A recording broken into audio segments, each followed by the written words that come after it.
අනාගතේ කරන්න ගොඩක් යන්න මං ආස මරයින් බයොලොජි පැත්තට. ඉතින් ඒ ව්‍යාපෘතියේ කලින් තව ටිකක් කලින් තිබ්බනම් හොඳයි කියලා මං හිතනවා. ඇත්තටම අපිට ස්මාර්ට් රූම් එකක් ලැබිලා තියෙනවා අපේ ළමයින්ට මේ දියුණුවන තාක්ෂණය ගැන ඉගෙන ගන්න. ඒ වගේම අපි විනෝද චාරිකා යද්දී අපි අවුරුදු උත්සව කරද්දී ඒ වගේ දේවල් වලට ගොඩාක් උදව් වෙනවා. අපිට මේ වගේ සම්පත් මේ වගේ ආදාළ ලබා දෙන මේ සංවිධානයට ස්තුතියි.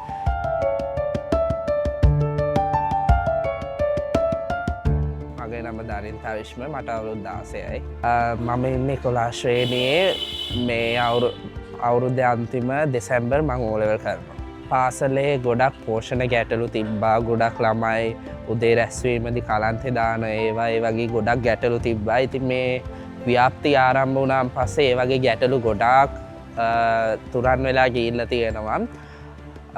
තව ඉස්සර ළමයි ක්‍රීඩා තරඟ, අධ්‍යාපනික තරඟ ඔය වගේ තරඟ වලට සහභාගී වුණේ නැහැ. ඒත් මේ ව්‍යාප්තිය පටන් ගත්තන් පස්සේ ළමයි ගොඩක් අධ්‍යාපන තරඟ වලට, ක්‍රීඩා තරඟ වලට සහභාගී වුණා.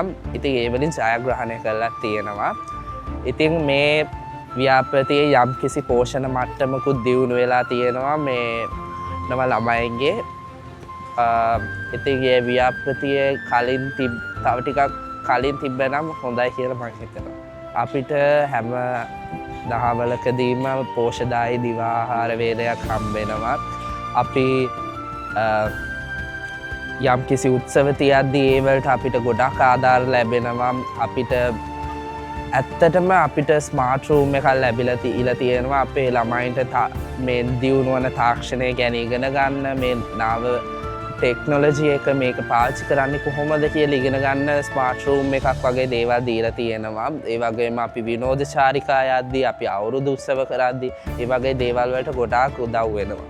මම අනාගතේ කරන්න ගොඩක් යන්න මං ආස මරයින් බයොලොජි පැත්තට. මම සාගරය ගැන, ඒ වගේම විශ්වය ගැන, ඇස්ට්‍රොනොමි ඒ වගේ දේවල් වලට කැමතියි. ඉතින් මම ඒ පැති දෙකෙන් එකකට කවදා හරි යනවා.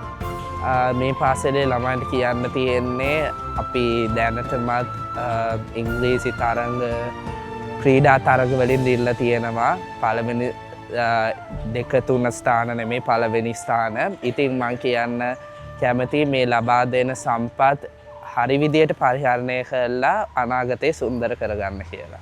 ඉතින් මම මේ අපිට මේ වගේ සම්පත්, මේ වගේ ආදාළ ලබා දෙන මේ සංවිධානයට ස්තුතියි. ඉතාමත් මගේ හදපිරි ස්තුතිය පිරිනමනවා. ස්තුතියි.